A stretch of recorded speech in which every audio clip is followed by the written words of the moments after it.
So hello everyone, आम्ही आलेलो आहोत मंदिरामध्ये आणि मंदिराचं दर्शन झाल्यानंतर सेलूची यात्रा भरलेली आहे आणि आम्ही तिथे यात्रेमध्ये जाणार आहोत. यात्रेमध्ये गेल्यानंतर आम्ही इथे थोडीशी खरेदी केली. खूप सारे शॉप आले होते, खूप छान छान वस्तू आल्या होत्या. छोट्या मोठ्या वस्तू घेतल्या. त्यानंतर इथे रगडा खाल्ला आणि रगडा खाल्ल्यानंतर आम्ही गेलो परत साईबाबा मंदिरमध्ये.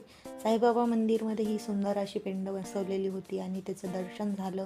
मंदिर खूप छान दिसत होतं, सजवलेलं होतं भारी आणि खूपच क्यूट असे साईबाबा त्या मंदिरामध्ये आहेत. त्यानंतर आम्ही परत इकडे पाणीपुरी खाल्ली आणि पाणीपुरी खाल्ल्यानंतर आम्ही गेलो होतो यात्रेतल्या सगळ्यांच्या आवडत्या पार्टकडे, म्हणजे रातपाळण्यांकडे. लहानांपासून मोठ्यांपर्यंत आवडणारा हा असा पार्ट असतो आणि तो म्हणजे रातपाळणी. इथे खूप खूप मोठे मोठे रातपाळणे आले होते लहान मुलांसाठी खेळण्यासाठी. खूप साऱ्या वस्तू आल्या होत्या. सगळे मी एन्जॉय केलं, बघितलं, फक्त बसलो नाही.